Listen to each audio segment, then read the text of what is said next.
So, Miss Babita and Mudita, I think you can wait for 2-3 more minutes. I think Amita ma'am is also here now. Some participants are still joining in, so we can wait for 2-3 more minutes and then we can start the meeting, I think. Okay, sir. Yeah.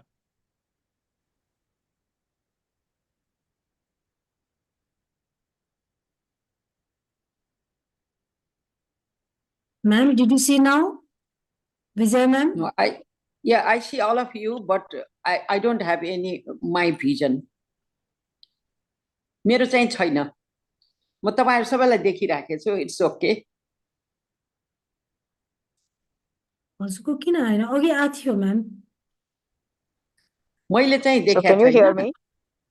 ह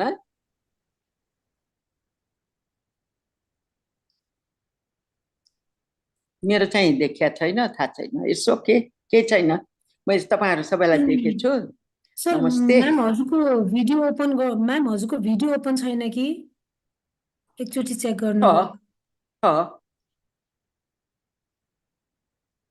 पक्नुस् है अब आयो कि हजुरको video open गरेको हो So Mudita, should we do it in Hindi or English or what language?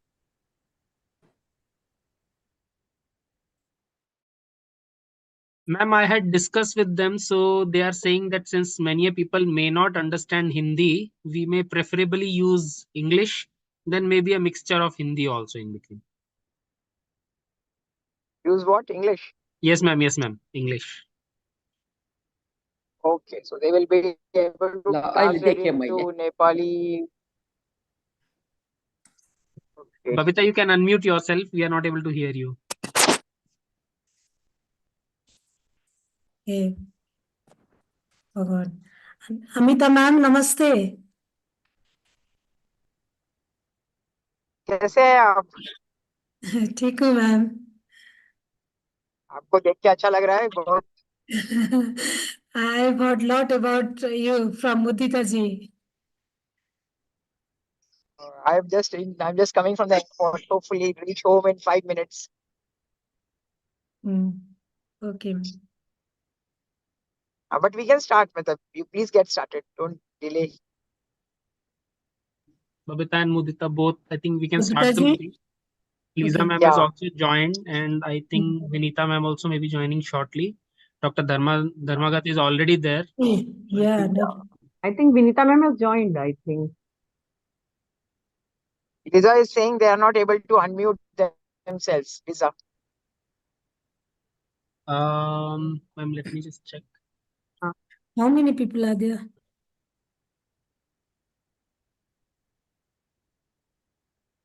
She will be able to unmute. Lisa ma'am, if you can hear me, I have asked you to unmute. Can you please unmute yourself? They can unmute themselves. Yeah. She has unmuted herself. I made them a host. Everybody. Hello everyone. Lisa. Hello Lisa. Hi, ma'am. Are you not home yet? I'm just going to reach in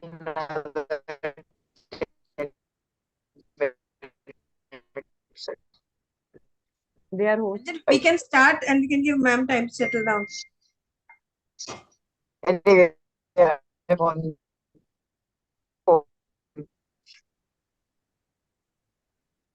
I think we should start.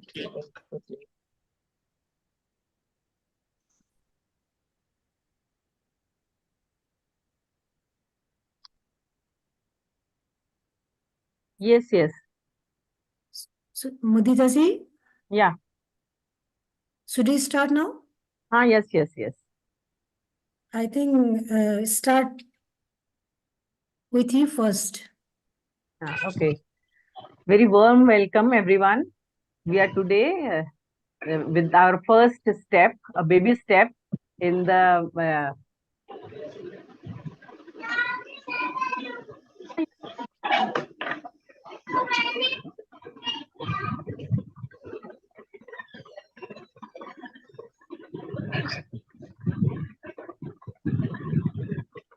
सुनिएन हैन Babita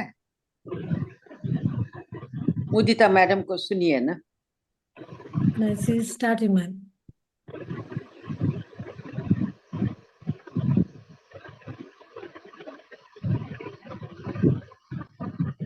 participant who has spared their precious time here. Today we are gathered here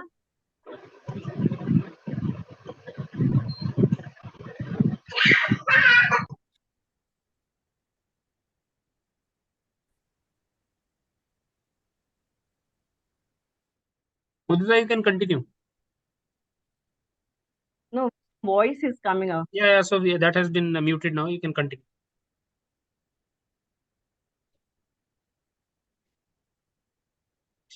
For an Indo Nepal Lupus Awareness Initiative.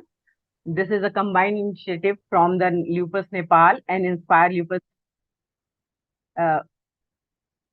Today we have our esteemed guest over here, Dr. Amita Agrawal from SGPGI Lucknow, Dr. Ranjan AIMS New Delhi, Dr. Dharmagat from NIMS Hyderabad, Dr. Vinita Soba from Bangalore. We welcome you.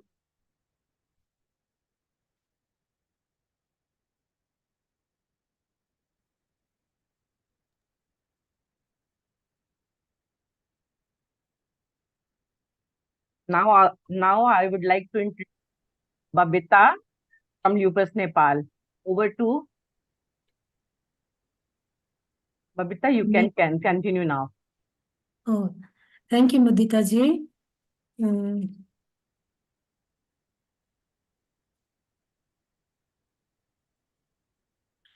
Are you hearing my voice? We are able to hear you. You can continue, Babita. Okay. Namaskar, respected doctors, Vijay ma'am, everybody who are joining here today here in first Indo Nepal Lupus Awareness Initiative session. We are honored by your effort in joining today's session.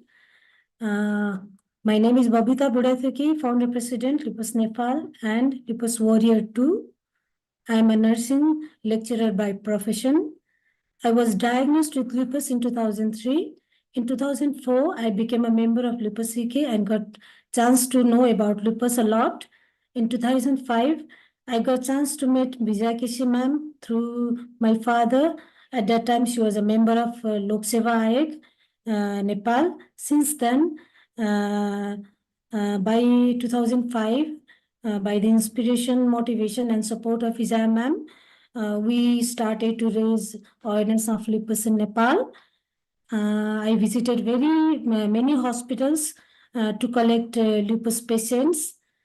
And in 2011, we registered Lupus Society of Nepal in Nepal and continue to raise awareness in Nepal.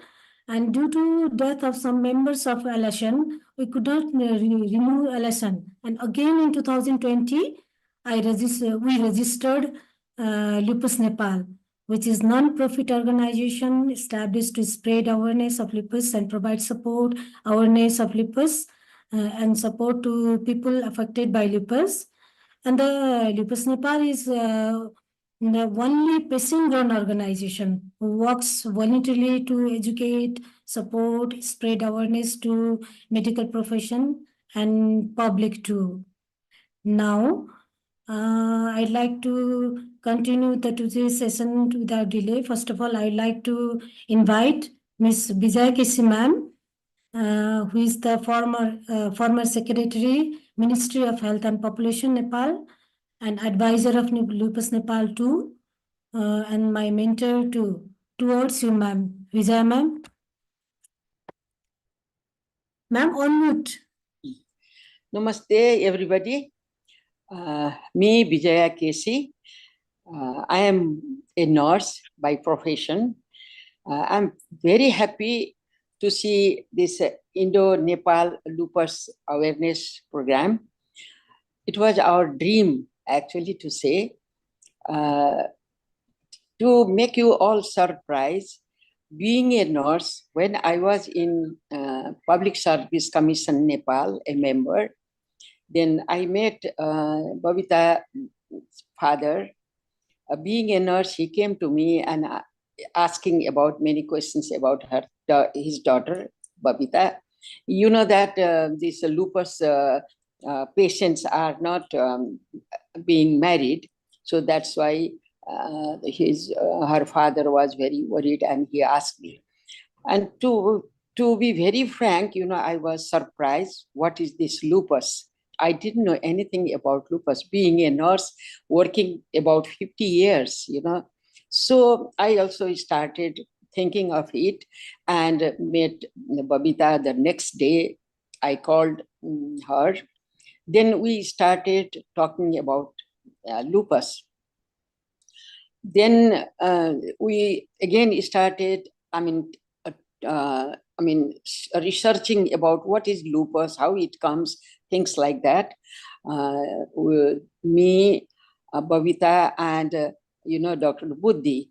So all those things Babita has shared to you, that she has collected many, lupus patients within the Kathmandu Valley big hospitals. Like she herself went to teaching hospital, Patan Hospital, Bir Hospital, Kanti Hospital. These are the big hospitals within the Kathmandu Valley. And she met all the physicians, dermatologists, and the child specialists to find out whether they have met some lupus patient somewhere else. So with the help of the hospital administration, she found out many lupus, these girls, and called them all together, and we had a series of meetings, how to support them, how to make this aware to the people, because we didn't know anything about lupus, being a nursing professional. Then we started giving awareness to all the nursing campuses and even to the doctors forum. So everybody were surprised during those 2005, Then they have worked a lot. These lupus warrior girls, they worked a lot and established a society in Kathmandu, Nepal. So they have done many work, during that phase. I feel very sorry. Many of them, they died as well, So now they are working very hard.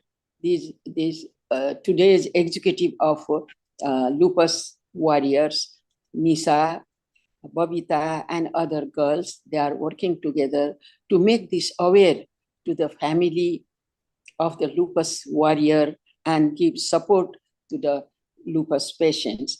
And our government of Nepal has not even, done any work or any support for the lupus warriors. So we are lobbying for that as well, We are lobbying to the government also to do something for the lupus patient, This is very expensive treatment as well, as I am,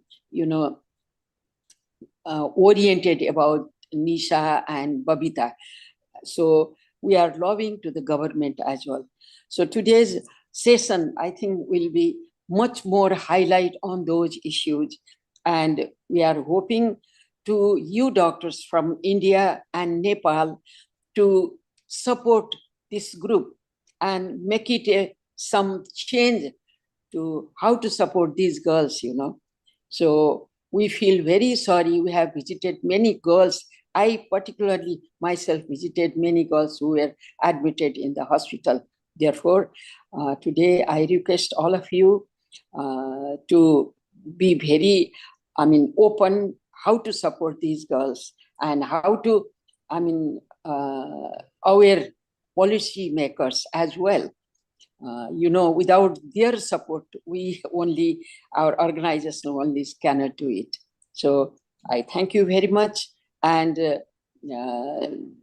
hoping to success for this, our program for today. Thank you very much. Namaste. Thank you so much, ma'am, for your kind words to Lupus Warrior and for your motivational words to all of us and all the doctors too. Now I think we should continue our session with Amita ma'am. for brief overview of introduction and Interrupt you. Like we can start with Dr. Ranjan right now. Dr. Amita ma'am Ranjan, is on the way. Hey, okay. I think she is just returned from somewhere, so she is on her way to home. She will be giving her presentation maybe in some time. Maybe I can Ranjan, you start want with me my. to start? I can start whatever way you want. Okay, No, ma'am. ma'am. If you have reached and ma'am, then you can start. Yeah, Otherwise, yeah. ma'am. I can Meanwhile, do the Ranjan sir phone if will you do. want. You Ranjan can start, then I'll do. Acha, No theek hai. problem. I'll start. Okay. Okay. So good evening, everybody. I'm so delighted to see Okay. that between India and Nepal, we have so many things in common, including the script that we write for Hindi and Nepalese. Some language things are so common. And we have first session going on, which was just, it's an idea that struck me. I had met Babita ji last year and Mudita I knew. So it was we can put together. And today we have more than 30 participants. So that's a very good, initiative. So to start with, I would be speaking about pregnancy. I hope I'm audible and people can understand me. I'll be taking a mixture of Hindi and English, so it will be in English, so people can understand. So I'll be speaking about pregnancy-related issues in lupus. So let me just share my slides.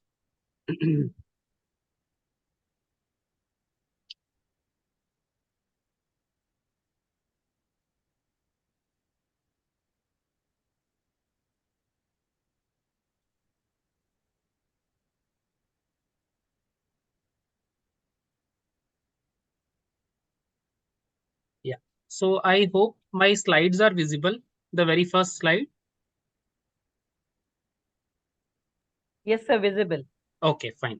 Yeah. So I thought I'll make something in Hindi and English, but then Google is there. So I have tried to include the middle line in Nepalese also, Nepali language also. And I hope people who cannot understand Hindi and English, they will be able to at least read what I've written in Nepali. So in pregnancy, because most of the patients in lupus are ladies, they are who are planning a pregnancy or who have had a pregnancy loss. So there are multiple questions, doubts about pregnancy in lupus. So I thought these are the 10 common questions that we come across in our OPDs. And I'll try to answer those questions in very brief over the next 5 minutes. And then we have our patient who I have been following up since I was in SGPGI almost 10, 12 years back. She's there with us today. And we'll listen to her story, who has had a successful pregnancy after a loss. So what are the 10 questions? So the very first question that we usually come across, so my aim will be to basically to remove the myths and to tell you the facts about pregnancy in SLE disease or lupus. So the very first question, so the very first question comes, so people think that pregnancy in lupus will cause disease activity to increase, and that is why they should not become pregnant. If they become pregnant, their SLE will go uncontrolled and they may have complications. But actually, this is a myth. Across the studies, across the literature that is available in medicine, what we know from the studies is that there is a very mild chance of increase, which is actually negligible. So people, the girls who are there, they should know that planning a pregnancy will not increase your disease activity. So that should not be a deterrent in planning a pregnancy. If you are thinking of pregnancy, you should discuss with your doctor. Some changes are required in your treatment, and then they can successfully plan a pregnancy. So that is the first question that we come across in our OPD. The second question that people ask is that should they ever plan a pregnancy, or it is told that in lupus pregnancy cannot happen, so they should just forget about it. So that is also a myth. It is not the case today. Earlier people used to think that becoming pregnant during lupus may not result in a fruitful pregnancy, but that is not true. Nowadays, with the available treatment, planning a pregnancy and taking it to a fruitful end is very much possible. And if people are planning a pregnancy, the only thing required, जो चीज उनको सुनना है वो यही है कि आपको अपने डॉक्टर से प्लान करके, साथ से बात करके, डिस्कस करके प्लानिंग करना. You should discuss with your doctor and then plan your pregnancy. It should not be an unplanned pregnancy, because there are some complications that can happen if the disease is uncontrolled, or if you are on some medications that can affect the child. तो दवाई का और disease का बच्चे पे effect ना पड़े, इसलिए आपको अपने डॉक्टर से डिस्कस करके प्लानिंग करना है. The third thing that people have is that pregnancy in lupus can result in deformities in the child. अगर lupus के दौरान प्रेगनेंसी होगा तो उसके कारण बच्चे में इफेक्ट पड़ेगा और बच्चा अपंग पैदा हो सकता है. The child may be deformed, the child may not have, he may have some structural abnormalities, but that is also a myth. It doesn't happen. Lupus per se doesn't cause any deformities in the child. Very mild complications can happen because of lupus, but that also is very rare. So people who are planning pregnancy should not think that doing a pregnancy during lupus will result in a deformed child or the child who may have some complication. That should not be the case. The fourth thing, people think that should I take hydroxychloroquine during pregnancy because that can affect my child. If I'm taking any medicine during pregnancy, that can affect my child. That is true. But hydroxychloroquine is a drug which is completely safe. And this is one medicine that every lupus patient has to take. He or she, pregnant or non-pregnant, every lupus patient should receive hydroxychloroquine irrespective of their pregnancy. And this is one medicine that can prevent multiple complications in the child. So hydroxychloroquine has to be taken. Please do not stop hydroxychloroquine thinking that it will affect your child adversely. The next drug that is given in lupus and that also prevents certain complications of lupus, which is azathioprine. People think that that also can affect their child. Even gynecologists sometimes stop this azathioprine, but that is also false. So azathioprine, if it is being given for pregnancy, for lupus, it has to be continued throughout the pregnancy and even throughout the breastfeeding. It doesn't affect the child if mother is taking azathioprine. Some people think that lupus can transmit from mother to child. Is it true? So that is also not true. It is known that lupus usually, very, very rarely, in certain very rare conditions, it can transmit from mother to child. Otherwise, lupus doesn't spread from mother to child or within the family member. So that is a false notion. People should not think that if they are becoming pregnant, they are planning a pregnancy, it will go to their child. The next is, can lupus patients breastfeed their children? So that is also they think, can they breastfeed? So people who think that they cannot breastfeed, so that is false. Lupus patients can normally breastfeed their child with some precautions as to what medicines they are taking, but breastfeeding should be, it is allowed and it can be continued throughout the breastfeeding period. And then medicines that are used to treat lupus, they cannot be taken during pregnancy. So yes, that is true. As I told, some medicines are there which you should be very careful about. One of them is cyclophosphamide or endoxan injection. Some people receive it. And the other thing is mycophenolate. These two are the main medicines that should not be taken during pregnancy and breastfeeding. And then if these medicines are being given to a male lupus patient, can he plan a pregnancy with his wife? Will it affect the child? So the answer is no, they do not. In female patients, if they are receiving these medicines, this can affect their child. So these drugs needs to be stopped at least 6 months in advance. But in male patients, this is not true. They can continue and plan a pregnancy. Thank you very much.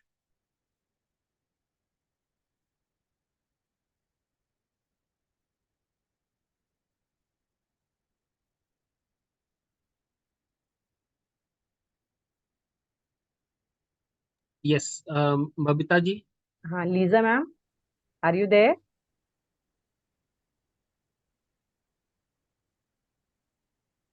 Okay, Dharmagat sir. Thank you so much, Ranjan sir. It was a very nice presentation, and everyone was eagerly know. Most of the girls are young, no, in lupus, so everyone was eagerly know about this topic. I think many many of them get benefited from your presentation, today's presentation. Now I think Amita after- ma'am is there. Maybe we can ask madam to first give an overview. Amita ma'am is there? No, Amita, I can't see Amita ma'am, Lisa ma'am and Dharmagat sir. So after pregnancy, we can talk about child. So let's bring Yeah, maybe Magat sir I on the think board.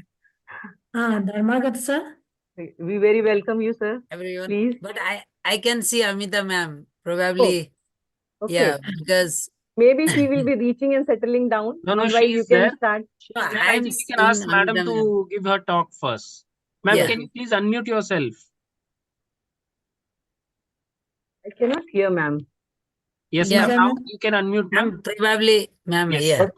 Good evening, everyone. Sorry for all this delay. And it's wonderful to have an Indo-Nepalese meeting. And Nepal is very close to my heart. I spent 5 years or 4 years in Nepal in Palpa when I was very, very young. And that time my father was building this Sunoli Pokhara road. So he's an engineer and he was employed there by Government of India. So Nepal is very, very special for me. And it's such a wonderful thing to see Indo-Nepalese patient initiative being done together. And thanks to Babita and Mudita. Your names also are very similar. And both of you work very hard for patients. And I think Ranjana has set the tone very nicely that what we need to do for patients and what do patients want. I mean, what doctors want is very different than what patients want sometimes. We are looking at disease activity. Patient is not interested in disease activity. Patient is interested in how they are having their life. So they need to feel happy in life. First important thing is happiness. If you're not happy, nothing matters. Your disease is activity is zero. You are taking minimal drugs. That is not important. So the first most important thing for patient is to make your disease your friend. If you make the disease as your friend, because we look at so many things. We have so many friends in life. Every friend has some problems. Something we don't like about that friend, but we love the friends. Same way, we may not like the disease in the beginning, but gradually we think that, okay, disease is with me and it is like my friend. I have to live with it, be happy with it, and control it. As you make your friends, you come down together, you make a tie between yourself, look at things which don't trouble each other. So that is the most important thing. Once you make the disease, you accept the disease, you can live very, very comfortably with the disease. The second thing about lupus is that lupus in the first 1 year is little bad. And gradually it also gets used to you. And then the disease becomes much better controlled. You can lead nearly normal life. You can have everything. A child can go to school, a child can study, can get employed, can get married, can have kids, and you can almost have a naturally fulfilling life. But you need two things: a good physician who can listen to you, who's compassionate, and who understands your issues, who's not interested in only looking at filling up the forms and filling up the file. They should be talking to you, understanding your problem. Even if your problem is only fatigue, and you look normal, you are absolutely looking fine, all reports are normal, but you say, I am tired, I am not able to do my work. So, tiredness and fatigue is a very important component in lupus. The best way to look after it for patients is one, do simple exercises, go for a walk. In the afternoon, have a nap. That what we call a power nap for other people. For lupus, it's really a power nap. If you can take half an hour to 1 hour rest in the afternoon, you'll be re-energized. And then you can look after your family in the evening, play, cook food, everything. But you need some time for yourself in the afternoon. So that will go a long way. The third thing is that you need to take drugs. So what I tell patients, that we eat food. It's not easy to make food 3 times a day, go to the market, buy food, cook it, eat it, then clean utensils, then plan for the next meal. The same way as we eat food to live happily, we need to eat little bit of drugs to be keeping the disease under control. So don't think drugs are your enemy. Drugs are not your enemy. The doctor is giving you drugs to keep your disease under control, and that to keep your whole system under control. So if your disease is controlled, you're more likely to be happy. If the disease is not under control, you're not happy. Once the disease is under control, then you have many small things to look after, and then you are absolutely normal. So I would say my 3 messages to every patient is: make your doctor your friend, make your disease your friend, and make your drugs your friend. Don't take them as enemies. They are there to help you. They are there to make your disease better, your life better.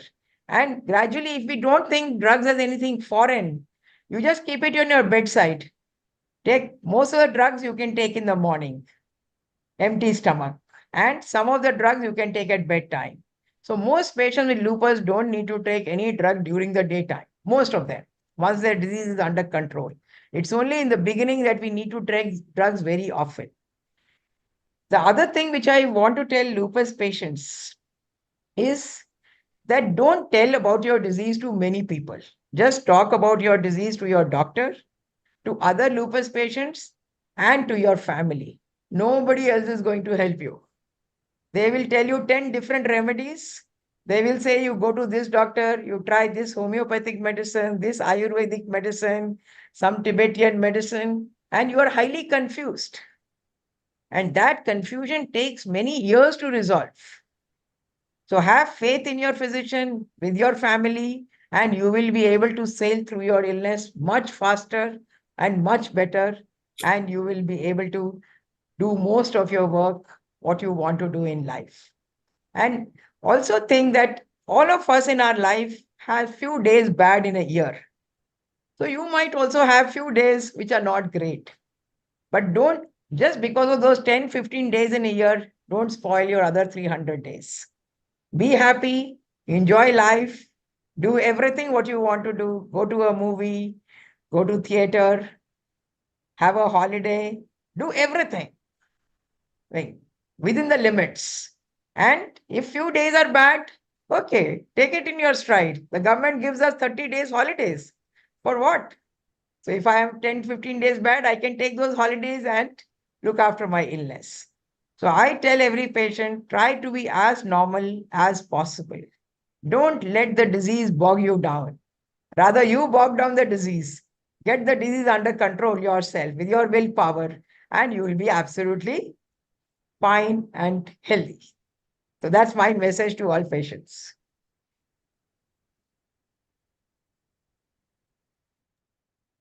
Thank you, ma'am. Very informative and very encouraging session. Yeah, I'm very impressed. Will be charged that. My goodness, it charges a lot, you know. Yeah. It charges a lot to the patient and everybody. Very So impressed much. with ma'am Thank every you. words. Thank you so much, Amita ma'am. Lisa ma'am, are you there? Yes, I am here. Mudita, Yeah. hi. Thank you, ma'am. I've been listening to these beautiful talks and to you and Babita and Ma'am, Madam. please adjust your camera a little bit. Your half face is visible. Just My pull it camera down. will is it Yes, better? yes, ma'am. Perfect, Yeah. perfect, ma'am. Yes, ma'am. Okay. Perfect. Yes, ma'am. Yes, ma'am. You can carry on with your. Yes. I was just saying that I'm also very thrilled to be here. I'm sure it's taken a lot of effort on the part of you, Babita, Dr. Ranjan, Dr. Amita. Thank you for inviting me also. And I'll be happy to participate in any questions which the patients who are listening in might have.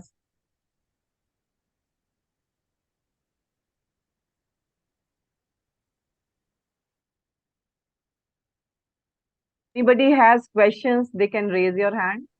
We will unmute you. Anyone who would like to ask the question? Or we can take the question later on. We can, meanwhile, we have the presentation of Dharmagat sir. Means, I think viewers are not ready right now with their questions. Yeah, I think we can ask Dr. Dharmagat to first Yeah. speak and then take the questions together in the end. Yeah. Okay, namaste, all of you. I'm really thrilled to be here as a presenter and in front of all of my seniors and teachers like Professor Amita ma'am, Lisa ma'am, my respected Ranjan sir and all of you. And I'm really thankful to both the Lupus Nepal and Lupus Initiative in India. Just let me share the screen because I was suggested to present through screen. So I'm just sharing it.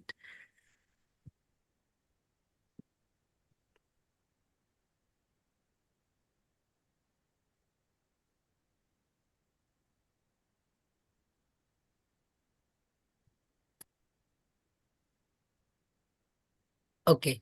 Is my slide visible? Yes, sir. Perfect. Perfect. Yes, sir. Visible. So Visible, I sir. will not take a lot of time because Amita ma'am has already covered many things which are very useful and which are very impressive also. So virtually there is nothing left because pregnancy is always already covered. So some of the scientific facts are only probably worth of sharing. So everybody, all of you are really like everything is already known things. So I'm not taking a lot of time. As we know, the kids are not the little adults. I'm also kid in front of Professor Amita ma'am. If I am doing anything wrong, probably she can correct me. And because these illnesses are very heterogeneous and multisystemic with the obscure etiology, and most of the disease in children are missed. It is very sad and it is very painful to share that in the country like Nepal and India, most of the people have the misconception that children does not have child does not have the rheumatic illness, and it is widespread all over the South Asian country. Whenever I visit any part of these countries, there is the misconception. It is very painful. That's why these children are not diagnosed. So first we should think about it. So probably Lupus Nepal and the Indian Lupus Initiative, they are doing a great thing, and this is one thing that we can do is to spread the words that children are equally affected, in fact, more severely affected. So these are heterogeneous illness with the slightly different presentations in the children, and systemic and multiple features of the organic or mucocutaneous, the presentations in the skin and different oral cavity, hairs, and many other internal organs are really difficult to understand. So we should probably think all of these at a time. Like sometimes in today's world, most of the doctors treat certain organs of the patient only. So we should start to think about the whole thing. Like lupus can present with the multisystemic presentations in the different systems like blood, our nervous system and mucocutaneous things, and the fluid in the different cavities and kidney and many things. So lupus itself in the children may present in the different way. Like there is a name neonatal lupus, which is because of the passive transfer of antibody from the mother, and it is completely different entity in comparison to lupus we generally talk about. So the awareness about the systemic lupus, which is polygenic, and because of the different environmental effect and epigenetic effect, is different from some of the genetic lupus-like syndrome, like there is complement deficiency, it is different, and neonatal lupus is different. But when we are talking these complicated things, people will be really confused. But the main thing is that we should at least think about these illness when there are multisystemic illness, multisystemic presentations, and different organs are involved at a time, whether they are persisting for a long time or they are recurrent, then we should at least think about these rheumatic illness. And second thing, which is very important, is generally people think about like lupus is quite common in female, it is not common in male. And when you are dealing with the lupus in children, it's not true. It is quite very common in the male or boys also. So the ratio is also different in the boys. And see, in some of the countries, the ratio is so common that the female is to male ratio is shared as the 4:3 also. So it's not true that only female child, the girl child will be affected. The boys will also be affected, and the incidence is quite greatly rising day by day, and it is probably, I think, in the countries like ours, the real incidence or real prevalence of this disease are unknown, but the prevalence of the lupus is in my 4 years experience, I am seeing that many of the children are undiagnosed or mistreated, or they are treated only with the steroids. So this is a sad part, but when we raise the awareness, this actual incidence will be known. And the average age of onset in the children is 12 years. And I will just share few things about it because it is complicated. Most of the children affected by lupus are mostly around the age of 10 years, but 35% of them will be of 5 to 10 years, and below 5 years will also be there for around 5% of the people, and 1% of the children will have the congenital complement deficiency, which presents exactly as lupus. And in Asia, if you talk about the mean age of diagnosis, it is around 8 to 13 years, and frequency of childhood lupus is increasing in the current time. And when we talk about the clinical presentation, the systemic features are the main presentations, followed by the kidney effect in the kidney, 50 to 70%, and the collection in the fluid in different cavities like chest and abdomen. They are present in 20% of the children, and the neuropsychiatric manifestation in the children are almost equal to that of the adult. But the sicca, the dry eye, dry mouth type of features, and Raynaud phenomena, the changes in the tip of the fingers, and the fluid, the inflammation of the pleura, these are common in the adult rather than in the children. So general advices, I'm not going to it because Amita ma'am has covered all of these things very great in a great way. And in the treatment, generally we should think about it will be guided by the disease severity and the status of the disease, and the how severe and what are the spectrum of the organs affected. Whether there are the major organ affected or the minor organs are affected, these are classified and treated. So the treatment will be different. And in the treatment, almost steroids and immunosuppressive agents are cornerstones, which is similar to that of adult treatment. And the children require the higher daily dosage of steroid. This is very important because in comparison to the adult, the children will require higher dosage of steroid as per the data shows. And the mycophenolate and cyclophosphamide are the main inducing agent. And the current evidence shows that the mycophenolate, which has the better safety profile, is equally effective to cyclophosphamide. So children are quite benefited from this. And mycophenolate is sometimes nowadays preferred in place of azathioprine because of the safety profile. And the data about the newer drugs is quite less.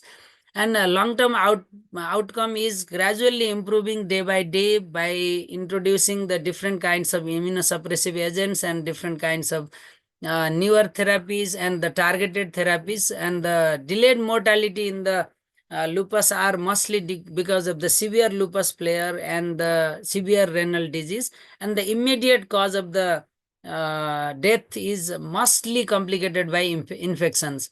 And different kinds of antibodies have different roles in the childhood lupus as in the adult. So in nutshell, childhood lupus, the symptoms are more severe, and they have the more aggressive clinical course than in adults, and there is increased need of corticosteroid, as I have said. And clinically they are severe, and multi-organ involvement are common, and children tend to die during acute lupus phase, whereas adult die because of the different complications. So okay. I had just made a small slide about the complement deficiency because this also present like lupus like presentation, and this is the monogenic cause of lupus. It is present because of the genetic defect, and the most common genetic defect is because of C1q deficiency. And this is the one thing that we should be aware that lupus can be genetic. The lupus like features can be caused because of the genetic cause also. that is the only thing I wanted to share through this. And lupus can be present because of the through the different kinds of presentation. As I have shared in this presentation, this child had presented with the retinal vasculitis only. So eye symptoms were the primary modes of presentations in the lupus in children. So childhood lupus is very very difficult to diagnose sometimes, and because of the different kinds of coexistence of the comorbidities and different kinds of manifestation in the skin and the internal organs, it is quite confusing. And another entity, as I have said, is neonatal lupus. It is not similar to systemic lupus. It is because of the passive transfer of antibody from the mother. And outcome I have already shared. And nowadays we can assess the activity in the disease activity in the child with the different scoring methods and different comorbid conditions and the evaluation of the drug side effects and the quality of life.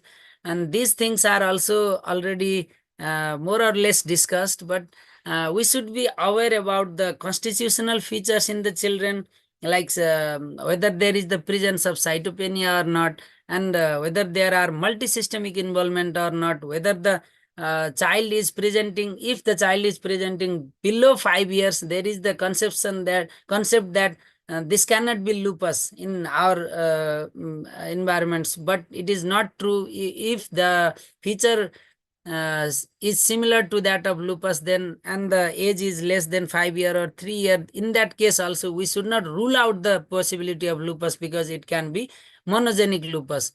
So features may vary according to the pathogenic basic etiology, basic cause, and multisystemic involvement will guide us for the different kinds of things, and also for the treatment. And new tools have been developed, and new kinds of therapies like mycophenolate mofetil and biologics are available. And in many aspects, pediatric lupus and adult lupus are different. So our perspective should be different. From where we are looking at the child, we should not look at the organ. We should evaluate all the organs in a at the same time. We should take the past history, we should take the family history, we should take the age of presentation, and we should take all consider all the major organ and minor organs which are involved in the child. Then we can determine the best mode of treatment in the children. Thank you, all of you.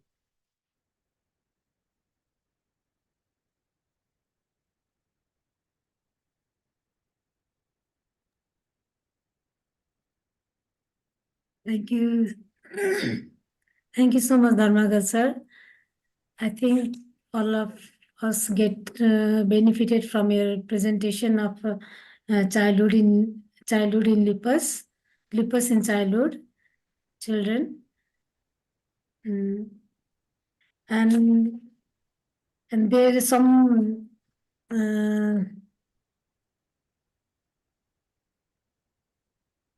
there is a question about lupus and diet. Please, somebody Ma'am is there. Vinita ma'am is not there. Lisa ma'am will take the question. We can ask. I think we Lisa should ma'am. get started with the questions for student being patients. That's the most important. Vinita ma'am is not And here. can you switch off this presentation? Because we are seeing the presentation. Yeah. I am trying to do that. Yeah. Ma'am, I have one question.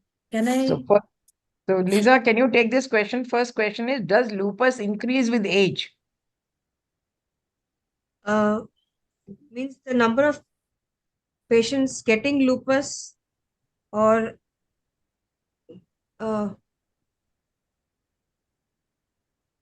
does lupus increase with age? Means as you grow older, does your lupus get more and more severe? No, it does not.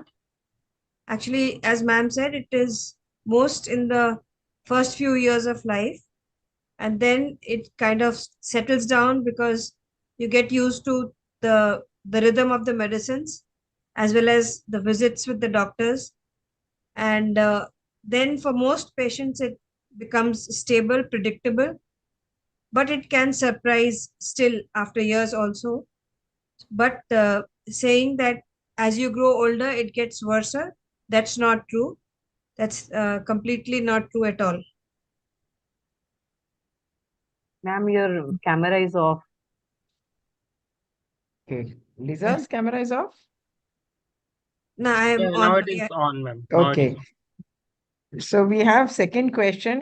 This is from Astha Pradhanang. How can I best protect myself from infections or other complication related to lupus? So who wants to take it? Vinita is there? We can ask Vinita. No, ma'am. Or- Vinita ma'am is not there. Her internet. Okay, is- Ranjan, you want to take it? She is yeah. have internet challenge. Yeah, so infections become important in lupus patients because they are taking certain medications which increase the chances of developing infections. But having said that, I would also like to tell that this chance is maximum when you are taking steroids. So once you are off steroids, the chances of infections decrease. So whenever doctors are giving you steroids, it is usually higher in dose in the beginning of the start when we start treatment. But as your disease does better, we decrease the steroids. So first thing is we should try to take the minimum dose of steroid that is decided by the doctor. The second thing is we need to take usual precautions that we would have otherwise taken to prevent infections. Like if you are going in crowded places, wear a mask, or if you are taking water or say taking anything, food items, just ensure that they are clean and you are eating them. But otherwise, there are no specific precautions to be taken to prevent infections. The only other thing that we do usually in lupus patients is giving them vaccines. So I think somebody has put in the question also what vaccines you can take. So the usual vaccines that we give to patients who are going to take specific medications, not to everybody, is mainly pneumococcal vaccines. And then if patient is aged more than 60 years and higher, so then we try to give influenza vaccines. So these are the things you can do to prevent infections. So I think the Yes, patient Lakshmi wanted to ask questions, Yeah. so I have pinned her. Lakshmi, please open your camera and unmute yourself. You can ask questions. Lakshmi, are you there? Yeah. Lakshmi. Okay, by the time she's putting it on, can somebody kindly guide regarding diet? Yeah. So Regarding- Mudita and Babita are the best persons to guide regarding diet. No, You can no, tell the Lisa ma'am, patients what would you do? Vinita ma'am used to was about to talk about diet, but I don't know. She said ki there is internet challenge, raining. It's Okay. raining there, so Okay. because of that, she gave me one chart to share also. Okay, What I follow, that I can tell. you can tell. Yes, actually, most of the thing I try to control with food only, because medicine that we have to take means we have to take. So there is no compromise in taking the medicine. So the rest of the side effect and other stuff I try to manage with the food only. Like as of now, I am not taking any painkiller for managing my life. From I think past 6 months, I have not taken any painkiller. It will sound little crazy, but I just take like ajwain and some jeera and all those stuff to that help me to get rid of swelling and this pain also. And recently I tried sound healing. That is a different thing, singing bowl. And after that, I felt lot of transformation in my knee swelling and spine pain and all those things. Uh, so this and I work out every day. I walk every day. I take lot of fruits. If I don't feel hungry, I don't eat. In evening, I take very less food. That help me to manage my weight also. And I regular exercise, meditation, which is helping me a lot. Babita, you can share your, because she is a lupus patient since 2005 or 6. 2003. That's a long story. She's managing well with her job as well. Yeah. I'm a lupus since 2003, but as of diet, I'll not. I only use homemade diet. I'll not take any junk food or any other food. In office also, I'll take my food from my home. Sometime I'll go outside with friends, and sometime I'll take the foods from the restaurant. It's in some gathering or sometime. Otherwise, I will only take homemade food. And I have a thyroid problem too. I have a hypothyroidism, so I control gluten related food like in white food like maida and maida and other gluten related food. I completely try to exclude from my diet, and I use maximum fruits, water, and as you said, maximum fruits and waters I use, and I use yoga and meditation too. Meditation and follow simple life, simple exercise. Not regularly. Sometimes I will not be able to do exercise due to my office work. It's not regular, but I tried to exercise and my exercise is just like as walking and simple inside exercise. I have not done a gym heavy exercise, but simple home exercise I use. And my for diet is simple. Uh, I'll not. But I'm vegetarian too. I'm vegetarian. I stopped taking non-veg diet since 1.5 years, and it's made me comfortable too. Since I became vegetarian. So there is no special diet that this I'll take this one, I'll take this one. I take everything, but it should not be junk type. It should be homemade. Okay. Okay. May I help? Yes, ma'am. Yes, ma'am. So I'm very pleased that you people, I mean, basically Mudita madam and Amita madam, you have raised about the diet, We basically, I think we do not give that much preference on the diet. Previously, if I remember quite, the Vaidya, when Vaidya used to treat us, they used to say us, eat this and that and something like that. And even they used to prescribe us to take medicine with warm water, if I remember correctly, because I was gone through that process, long back. So when you raise this diet to the lupus patient, I think it is very much praiseworthy, and we should make one, leaflet or chart or whatever for the awareness program, diet, like you have, both of you, Mudita ma'am and Amita ma'am, you have explained about the importance of diet in lupus. Our girls are doing their level best, but nowadays society has gone, in the Western world's diet system, everywhere. All kitchens are well set up with the Western world. And I have got, I'm very happy on this topic. Really, I appreciate your talk. And I have one small query to Dr. Dharmagat. He said a lot about the genetic to the children. How does it fits with Dr. Ranjan Gupta and this genetic? I think Dr. Ranjan didn't mention anything about the genetic, but whereas Dr. Dharmagat mentioned many things about genetic, which I think makes us confused. Even it made me confused. So okay, I can settle your confusion. I can settle your confusion. The thing is that in most people, it has very little genetic component is important.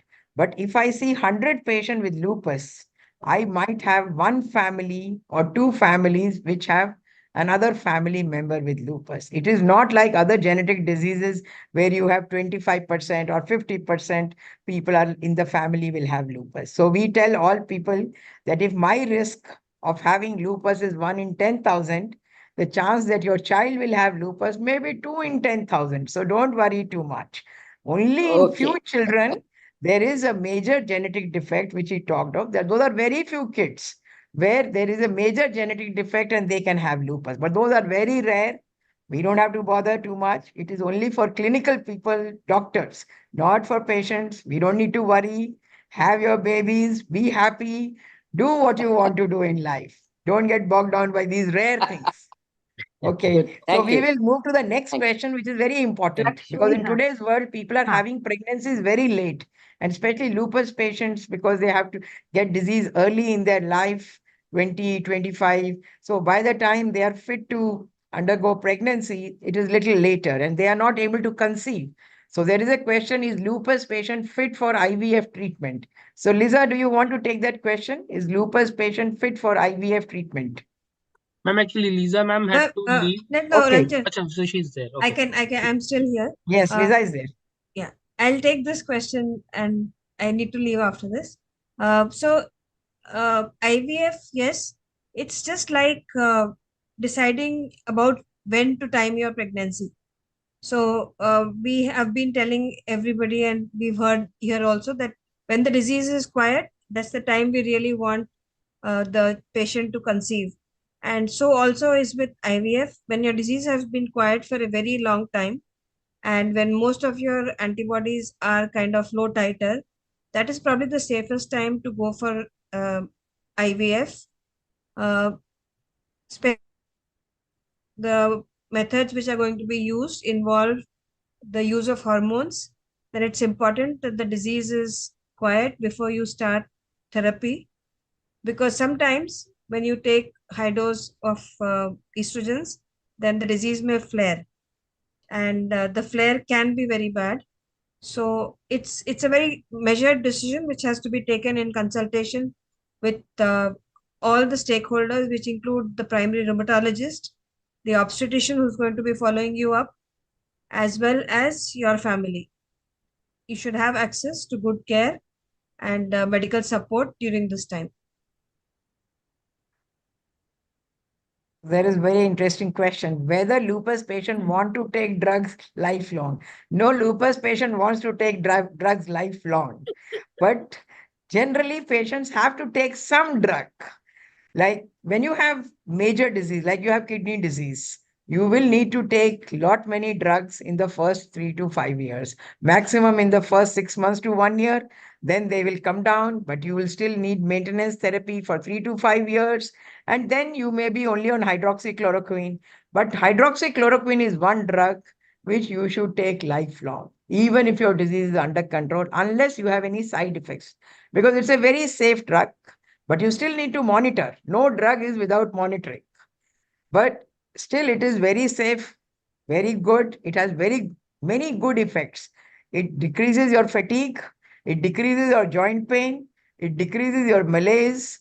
It decreases your chance of having heart attacks. It improves your lipids and it prevents relapses. So we have one drug which has so many good benefits. So we want to give it lifelong, unless you develop some toxicity or you really don't want to take it. I would say, I would tell all patients, please take it. It will make you a little bit dark. So I tell them that, look, I am very dark. You don't come to see me because I am dark or I'm fair. You come to see me if I give you good care or not.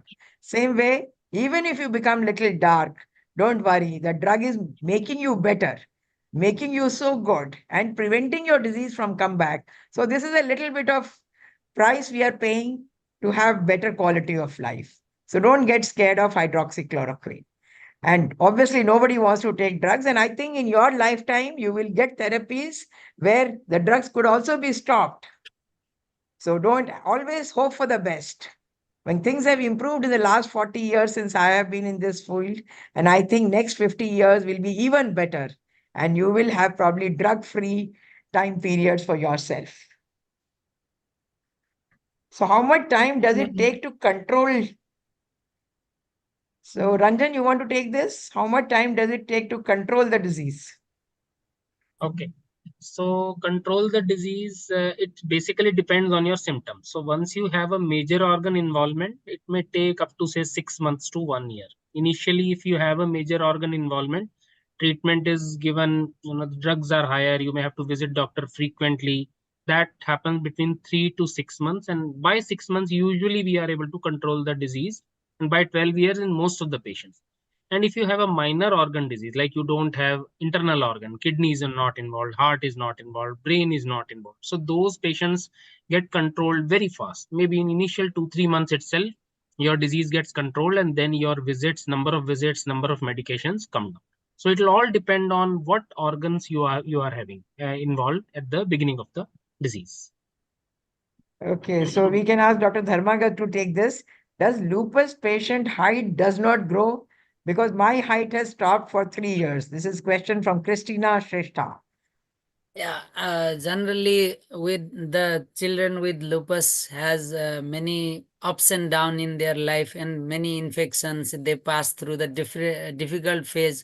So the growth is definitely affected. But if that is again dependent upon how the organs are affected, how the treatment is going on, and how the diet and everything are taken care of. That is also important. But it is not true that the lupus patient will not attain the height. Sometimes it is definitely affected by the intake of steroids and many things, like lupus patient will be on the steroids. So steroids definitely have some effects and definitely have some darker sides also. Yeah, but we should be optimistic on this, because even with the drugs, even with the disease activity phase, if you are monitoring the disease activity, if you are following up very properly, and if you are taking the steroid dose at the appropriate dose only, and if everything is monitored well, and if you are doing 4 things: diet, adequate sleep, and exercise, and stress-free period, then there is no reason to not gain height in the lupus patient. Definitely, as with the other rheumatic illness and other inborn of immunities and many other complicated disease, definitely lupus has some complications, and that will complicate your growth and development in the children somewhat, to some extent, but definitely they will attain the height. So we should be. So my thing is that even if you don't attain that much height, does it matter if I am 2 inches shorter? We Yes. have to think, don't look at your physical. We always try to reduce steroids so that you have a good growth, especially for children, even for adults. Because the second question is by Shivangi. Can steroid be stopped in long run? So over the years, the use of steroids is gradually coming down. The dose of steroid has reduced in my lifetime by at least 50%. We used to give 1 gram methylpred. Now we are giving 250 milligrams. So that we have come down 1/4.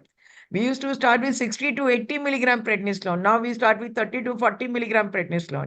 And we very rapidly reduce. Previously, we used to reduce over 1 year. Now we are reducing in 3 to 4 months.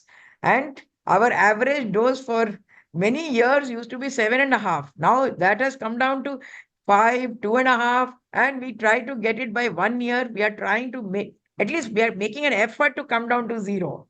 We may not be able to come down. So what has been seen that 25% of patients you are able to come down to near 0. And in about another 25 to 30%, you can come down to 5 or below 5 milligrams. It's only in about 20-25% where we need to give a little bit higher dose. And there also there is an attempt to come down. And I think all of you should be happy that the things are improving better for people. And gradually you will have better drugs that you will not need to take steroids for a long time. But suppose you have bad disease, suppose you needed to take more drugs, even if your height has come down, I agree it can have a major detriment on child, because all children grow during pubertal phase and this girl is not growing. So I tell the parents, that the only thing is change the school of the child. When the child goes to the other school, there the other kids don't know what her height was. And the child gets so well adjusted into a new school because her image, nobody is telling her you are short, you are short. So she feels happy. She is able to do her work. So that is what I try sometimes when some kid who has a very bad illness could not grow to the full potential. So we have many measures, and a lot of them are social measures. Okay, so we have another question from Firdos. I am a lupus patient and on medication from past 8 years. 6 months back, I got herpes zoster. Is it mandatory to take vaccine of herpes zoster? Ranjan, these are the young people should tell us these things. So, as I told, herpes zoster can happen. Mainly, it is because of the medicines that you must have taken, and there is no mandatory. But once you have had childhood chickenpox, herpes zoster is always a risk that you have because of the medication. So, taking vaccine may reduce the side effect, but yes, it is not mandatory. Okay, the next question is by Mary. Mary, she's saying, I'm a lupus patient for the last 24 years. Please tell me if I can able to lead my life under medications only. So, Mary, we have already addressed that issue that we try to get the medicines as minimum as possible. But it is recommended that all lupus patients should be at least on hydroxychloroquine. And if you have hypertension because of your kidney disease, don't stop your antihypertensive drugs. Actually, more damage happened to kidney with uncontrolled blood pressure than with lupus activity, especially in long run. So we need to have very good blood pressure control. We need to have hydroxychloroquine. Rest of the drugs will depend on how your disease is. And I said in the beginning that make drugs your friend. Don't think them as enemy that I have to stop it, stop it. Every day you think when is my drug stopping? Don't have that question. We never ask that question that why I'm not eating today, why I'm going to the market to buy vegetables. So we don't ask those questions. Same way, we just need to think that I'm just popping one pill. That's it. So if you change your attitude, you'll be very happy, I can tell you. Okay, there's another question from Jyoti. I am under hydroxychloroquine, mycophenolate, and prednisolone 2.5 milligram. Meanwhile, occasionally I am having pedal edema, that she's getting swelling on her ankles. Is it due to steroids, or what should I do in case I develop pedal edema? Okay, Ranjan, you want to take, or Dharmagat? I think, yeah, sir. So, hydroxychloroquine is very safe drug, and I don't think it causes some kind of pedal edema. And microfeed, there is some, there are commonly reported features are the gastric upset, but the pedal edema is even not common.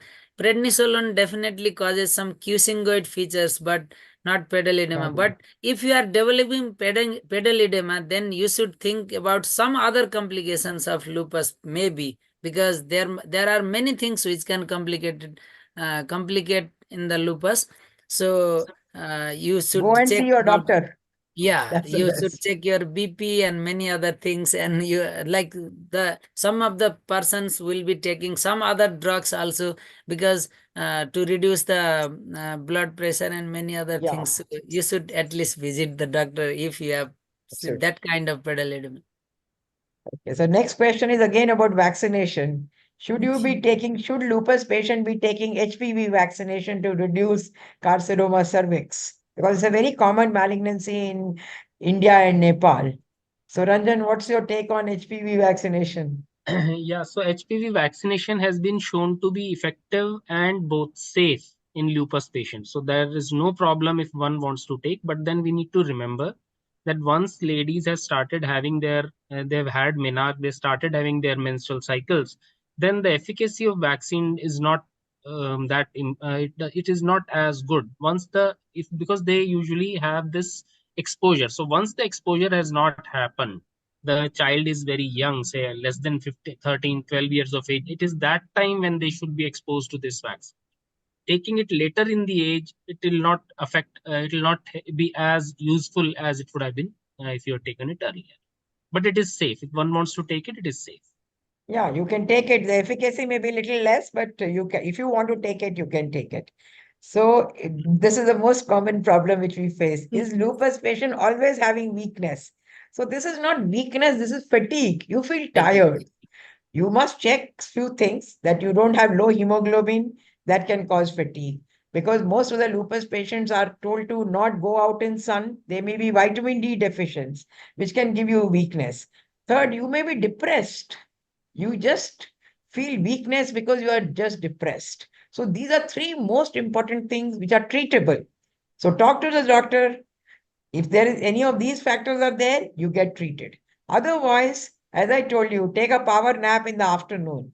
You will be re-energized, I can tell you, and have a positive attitude. And as Babita and Mudita said, they both of them do a little bit of exercise, either yoga, pranayam, go for a walk, go for a movie. What gives you happiness?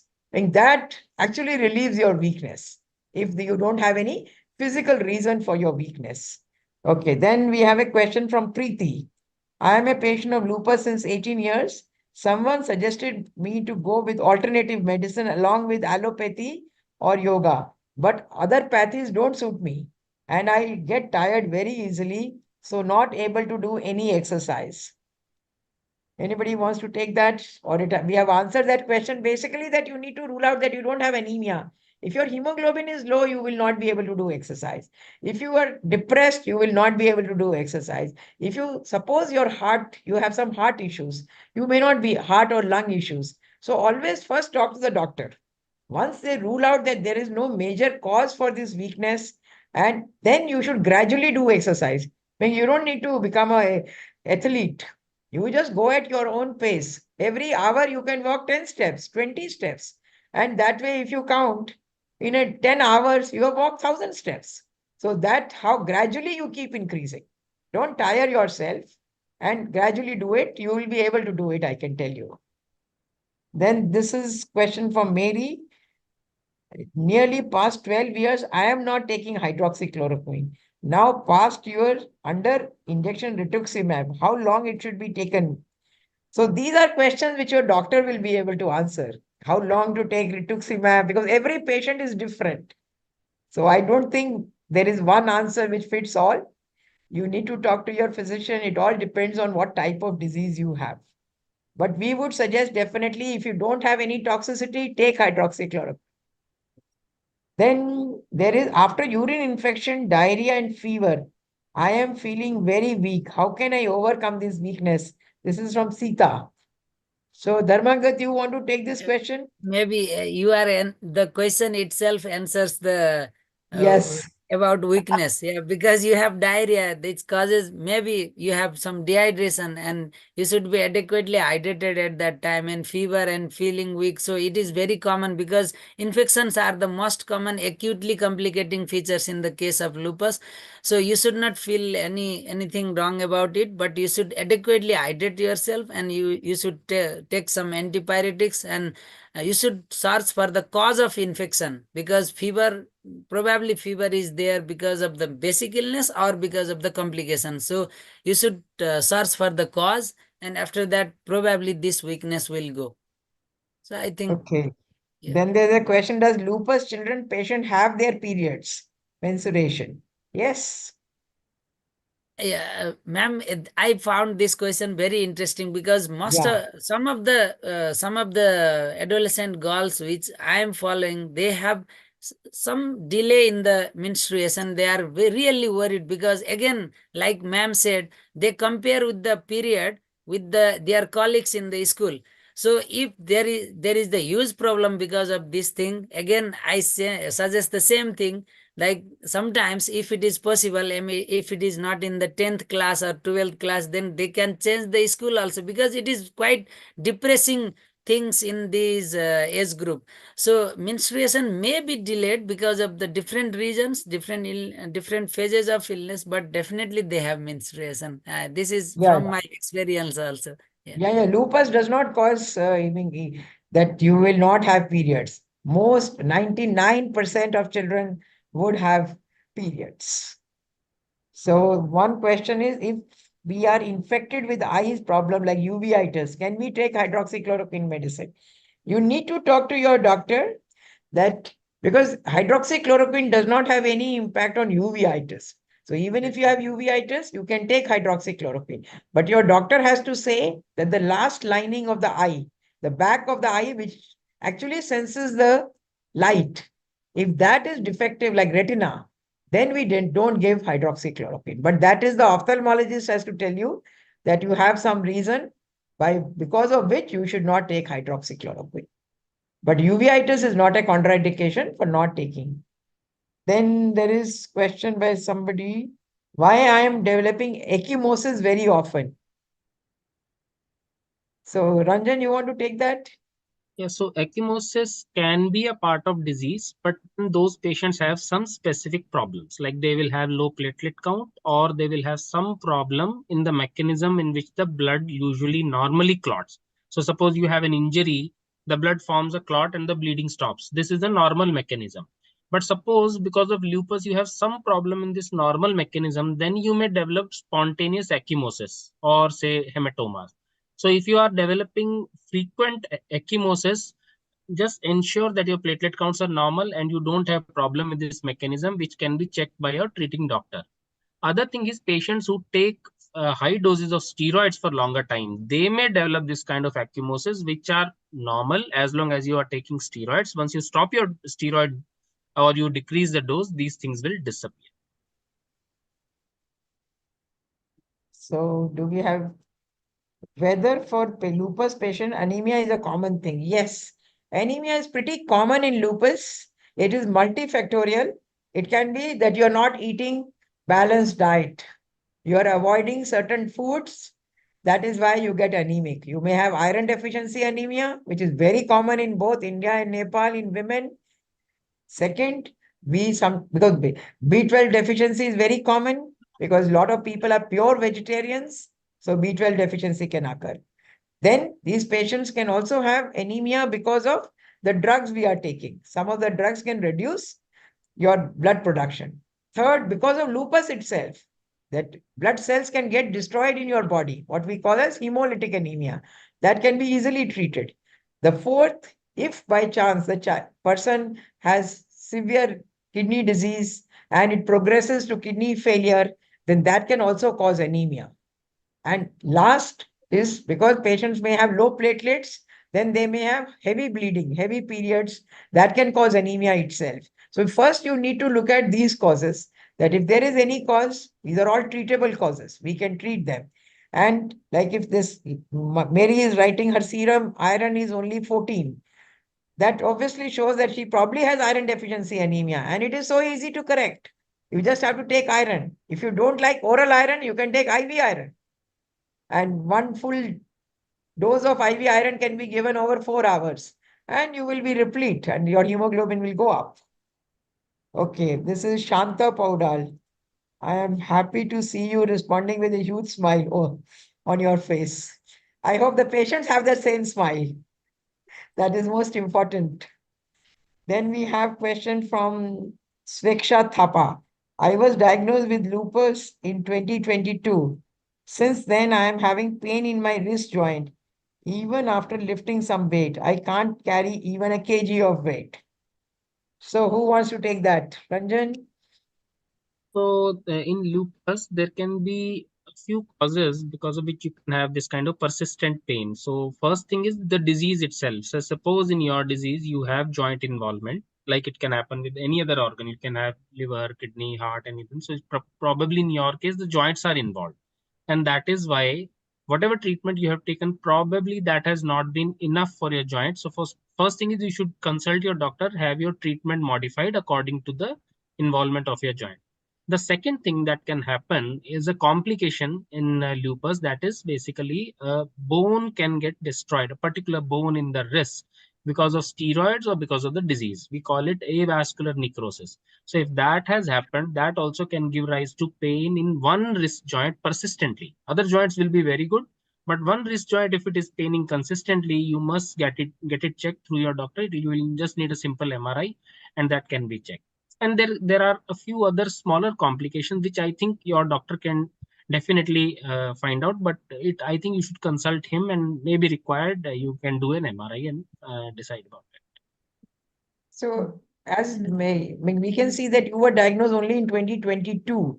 So you are in the early part of illness. So we hope that it is not damage. It is all which can be treated with drugs. Most likely your things can get better with drugs because early disease is very easily treatable. It's only in long run that you get those damage where it may not get as well. Then we have another question from a patient who's 20 years of lupus. Oh, good. We are seeing patients with long illness. So 20 years of lupus, and she says, I get recurrent urinary tract infection, cold, and sometimes diarrhea. So as Dr. Ranjan has told you that we need to prevent first is prevention.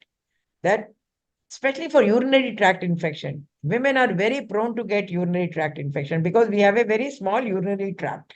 So the bacteria can enter very fast. Second, most of you people are taking immunosuppressive drugs, which increase the risk of infection. So every time you go to pass urine, please clean the parts. Keep it hygienically clean. If when you are having periods, change your pads more frequently so that they are not soaked for long periods and you can get urinary tract infection. Third, in our country, especially in India and Nepal, some people use toilet jets from behind. They can increase the risk of urinary tract infection. So do not use jets which are there on the seat. You can use hand shower or you can use a mug. Otherwise, the risk of urinary tract infection in women increases quite a bit. Use of jets. The other thing is that if you get urinary tract infection, get it treated very early. If you are having symptoms of itching, burning of micturition, please check your urine. If it shows lots of pus, immediately get treated. Send your culture and start antibiotics. If you delay it, it takes much longer time to get better. And for diarrhea, the best thing is drink boiled water.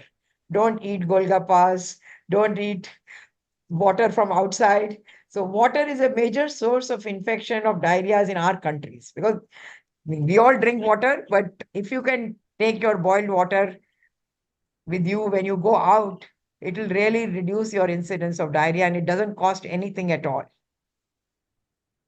Okay, then there is, one person says, I'm currently under hydroxychloroquine and mycophenolate.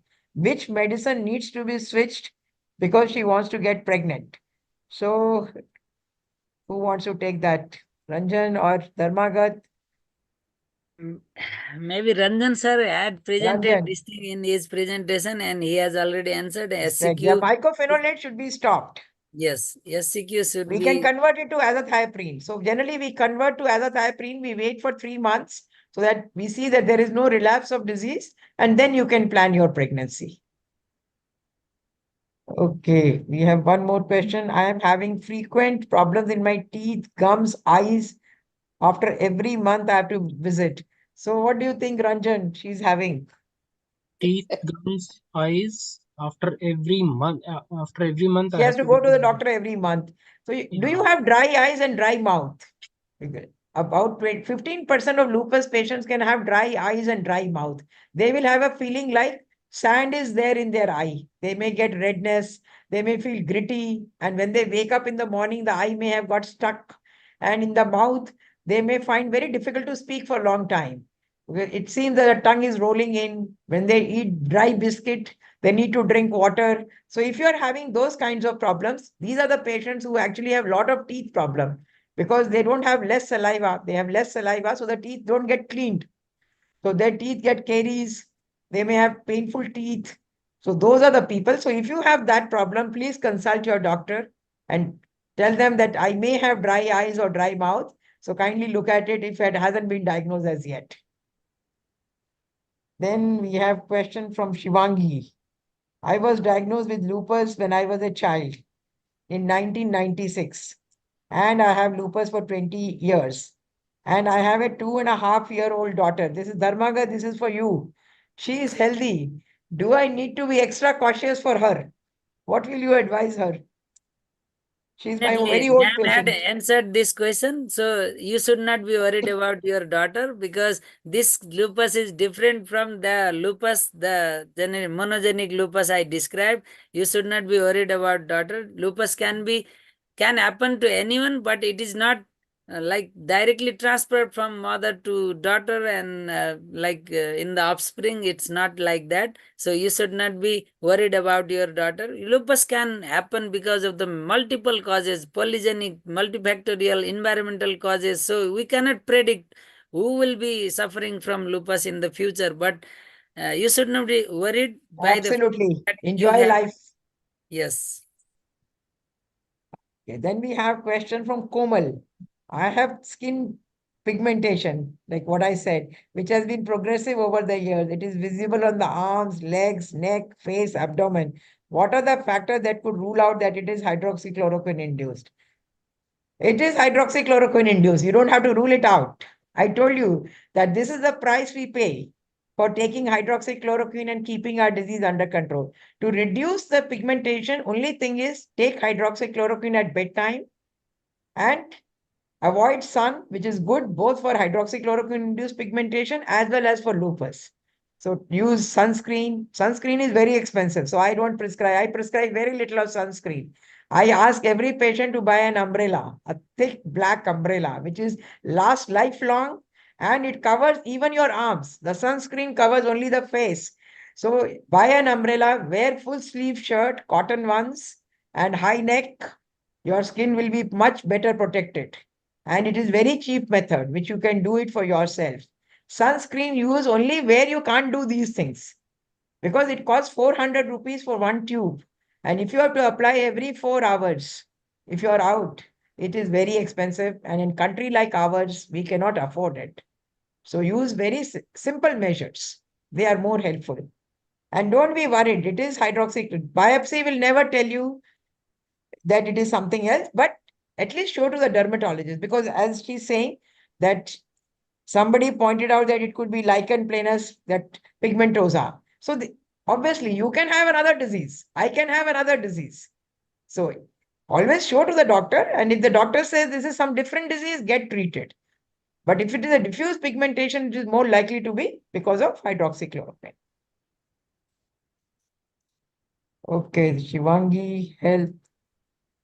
Okay, we have Manish. I am your patient. Avika Sakhuja from Jabalpur. Last visit to SGPGI on October 22. At time on hydroxychloroquine and prednisolone 5 milligram alternate day. So you see how little she's taking, 2.5 milligram prednisolone and on hydroxychloroquine 250 milligram. And now she is having from that time, all is okay. For last 1 month, I have joint pain, started hair fall. Please suggest. Yes, you need to visit the hospital now, because you have come in October 2022. Now it's 24. So you need to come back, or you can show in Jabalpur. Wherever you are, please see a doctor. Whenever you have problem, at least go to your doctor, whomsoever you want to show, and then decide. So I don't see any more questions. And we had somebody called Preeti who raised a hand. Is Preeti there?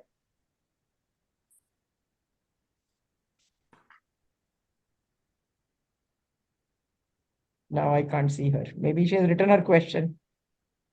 Ma'am, here is one question which we have collected already. Okay. It is different from all of this question, I think. One lupus patient asks, can we take birth control pills, and what can be possible side effect of taking it? Yes. So birth control pills can be taken by patients with lupus, but you need to check first that you don't have antiphospholipid antibodies. If you have any time thrombosis in the past, best to avoid oral contraceptive pills. Use other methods of contraception, like intrauterine devices or other methods.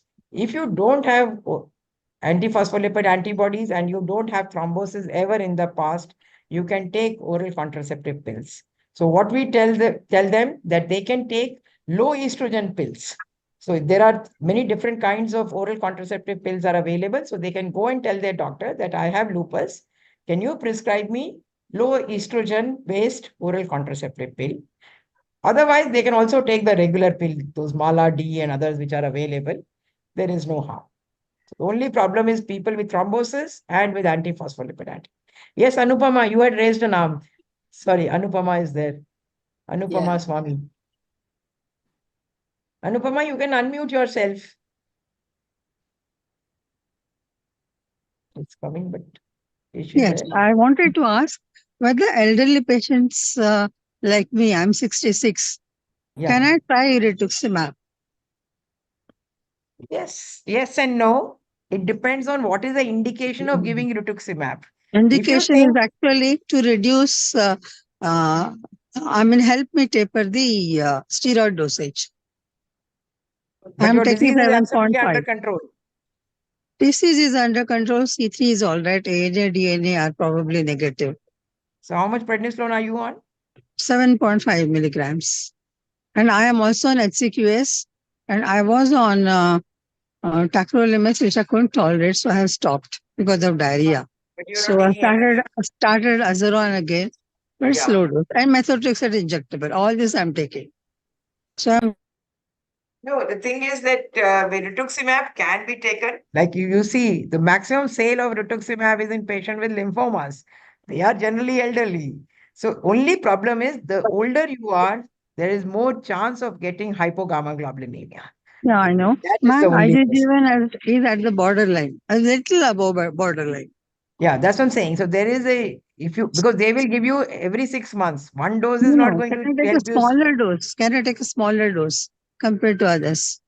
So best will be Anupama. You call me up. I will discuss all the pros and Okay. cons because this is an individual question. Yeah, So that we will would be discuss better. that, and Because I I'm can also let in the you know. airport actually. Yeah, I know. I can see a very nice airport behind you. Yeah. So just give me a call. Just give me a call. We can discuss I'll over give that. you a call. Yeah. Yeah. Thank you. So we have 6 new messages. So there is a question from Christina. My C4 and WBC is very low. Why is it happening? So all these questions you have to ask your physicians. That will be the best. My daughter has lost weight from 64 to 54 kg, muscle loss. She's 16 years, 5 feet, 4 inches. So Dharmagat, you want to take this? Yeah, she has lost significant 10 weight, kilos. 10 kilos. So, and muscular, probably she is indicating towards like thin build and thin texture of muscle. Maybe there must be something sinister going on in this child. No, she's been diagnosed No, lupus not only 6 child, months maybe. ago. Yeah, it is. No, no. She's SLE detected in 16 years. November 23. So only 6 months disease, you will get back your weight. Don't worry. Yeah. Once the disease gets controlled, things will improve. Yes. It is when the acute phase is there, I told you the first year is bad and you have only 6 months of disease. So you must have had very bad disease that you lost so much weight. And we hope you are under proper treatment and you will regain your weight. Don't worry. And some amount of weight loss is not bad. You are 5 feet 4 inches. So we expected your weight to be around 56, 57 kilos. So if you have come down from 64 to 54, just go back to only 58. Don't go back to 64. Okay, Preeti is here now. Preeti, you can ask your question. Ma'am, I'm actually taking Fibixostat 60 mg per day. But since long, my uric acid is on the same condition and it is not improving. I have always having joint pains, body pains. Every joint I'm having pain. Has somebody diagnosed that it is because of uric acid? Yes, I mean, ma'am. I've gout is taken not from very you. common. Ma'am, I have taking treatment on you only. No, you may be taking, so you have to check up that is it because of that or you have some renal insufficiency or some other cause. So we have to check that. That is your joint Ma'am, pain related to continuously lupus? the uric acid in the same condition. It is not improving. So then the dose has to be changed or something else has to be done if the uric acid is very high. But it's not always 1:1 relationship that the joint pain is always because of uric acid. You have to check that the joint pains are related to lupus or joint pains are related to uric acid. Okay, ma'am. Thank you, ma'am. Thank you. Okay, any other questions we have from anybody? Ma'am, here is one question. What are the things we can do to reduce the side effect of steroids? Side effect of steroids the patient can do is one, reduce salt because steroids cause salt and water retention. So if you take excess salt, you are going to gain more weight. You can develop even pedal edema and your blood pressure can go up. So these 3 things can happen if your salt intake is not regulated.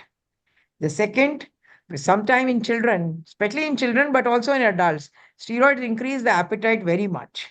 And people start eating a lot of it. So they can gain a lot of weight.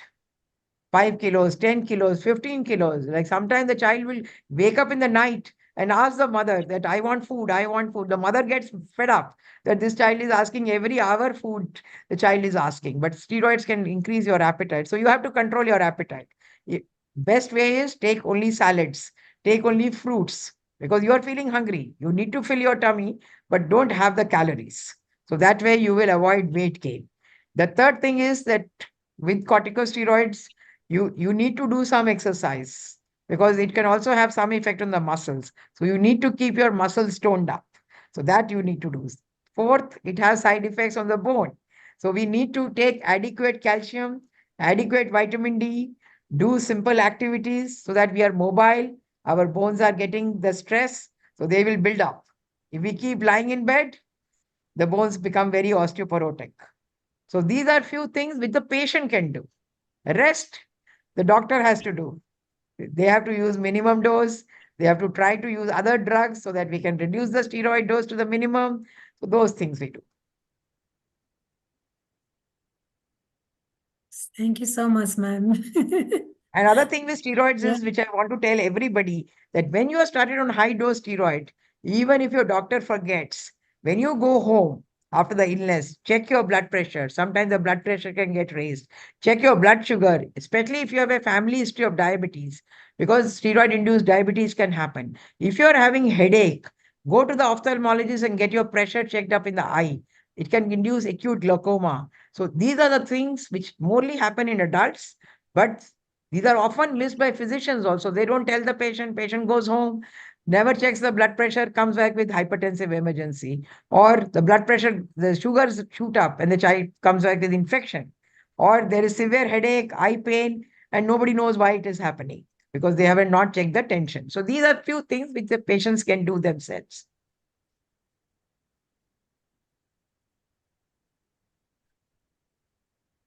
Thank you, ma'am. We get a lot of knowledge today from you. I would request if all the participants have no issues, can we have a virtual photograph and they can just switch on their camera? Privacy, we are happy, absolutely, because we don't want to impinge on any patient's Yeah, privacy. so in case they are Absolutely, that's most fine, important. so in whosoever wants, they may please switch on their camera. So I think I can just take a photograph from here, and then we can just wind up the program also. Yes, it's getting 10:45. Very thank you. Please switch on the camera, all of you.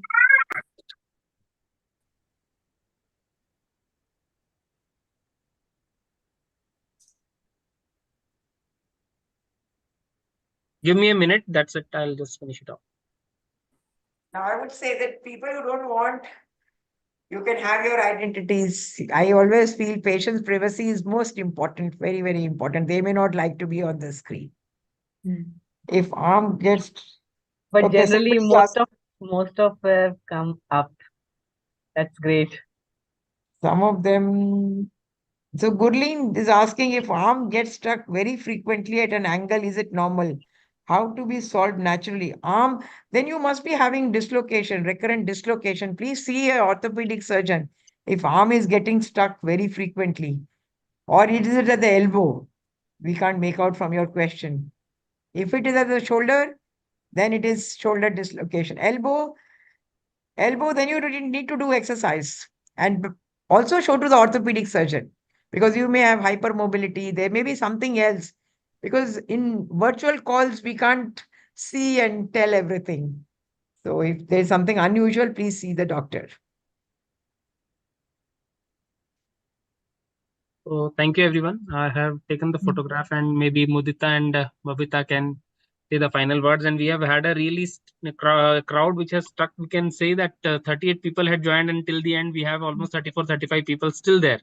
So I think the session has been really engaging, and people have really found it useful. Maybe over to Babita and Mudita. Thank you everyone for joining and being patient. And I think so most of you have got the answers of your questions which you are having in your mind with the experts, renowned experts are with us. Now I would like to thank you, Amita ma'am and Ranjan sir and Dharmagat sir and Vijaya ma'am for staying so long and answering all the questions. It's really encouraging for all of us. Like for us, you are awake till late night And hats off to Amita ma'am. Though she was traveling, she stepped down around 8:45. Still, she joined the session with full energy. And she is the really great source of inspiration to all of us. And patient, by watching her face, patient gets better. What is my personal experience? Thank you so much, ma'am. Thank you, Dharmagat sir. Thank you, Ranjan sir. Over to Babita ma'am. Yeah, as you have already said, I'm also feeling the same. I am also feeling the same. Watching the Amita ma'am face, patient will patient will easily treated by watching the Amita ma'am's face. I also feeling same from here to. And thank you, everybody. Thank you, ma'am. Thank you, Amita ma'am. Thank you, Vijaya ma'am. Thank you, Ranjan sir, Dharmagat sir. Thank you, All the Lisa and participants. Vinita ma'am. Lisa ma'am, Vinita ma'am, and all the participants. Thank you. And this is my first interaction session in this type For of. us also, it is the first virtual session, and next time onward we will do it little early. This time we planned in hurry, that's why it was little late. But we will do frequent this type of sessions so that you get answers, all your answers frequently. And this YouTube live will be available. You can if you want to go through, you can go through with the YouTube link, because it will be available for always. So you can go through again and again, and you can see your answers there. And I think Dr. Vijaya has something. Vijaya madam has something to say. Yeah. Yeah. Thank you, Dr. Ranjan. And I'm really, inspired with all of your, answers and, attending all the questions of the lupus warriors. And, it should be encouraged and give some, motivation to the people who have listened you very carefully. I enjoyed a lot of, things. I learned a lot of things from Amita madam. She's really a good counselor. It's really, really, once patient goes in front of her, I think they will oblige her advice. I feel that way. And I would like to thank Dr. Dharmagat, Dr. Ranjan, and other doctors who participated, and all the participants. I have got one small request to the president of Lupus Nepal, Babita ji. Why can't we sometime collect our lupus warriors, those who are, suffering from the different type of symptoms and not solved at all. So they would, if they would interact with Dr. Ranjan and Amita madam, Dharmagat, Dr. And even Modita, you have encouraged people like, lupus warriors. So if we organize sometimes, to take your valuable time, that will be very useful to our patients, So I would like to really thank you for giving your valuable time so much, and I request long live our India, Nepal, lupus join togetherness. Thank you. Thank you so much. Thank you so much, ma'am. We are doing on 26th patient support program at SGPGI. You all are cordially invited. Babita is always active. She's doing something or the other. Ma'am is initiative behind us. She gives me energy and I keep on going. Okay, good. Modita ji also invited me. Babita is coming for that event, ma'am.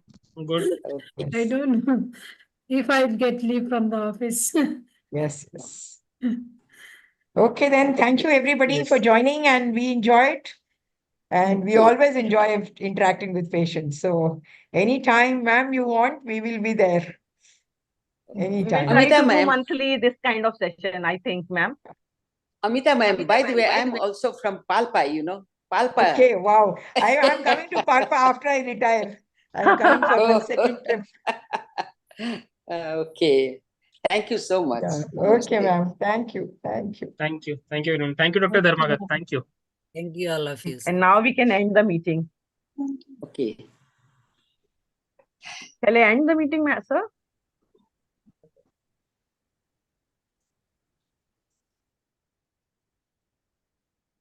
निशा बहिनी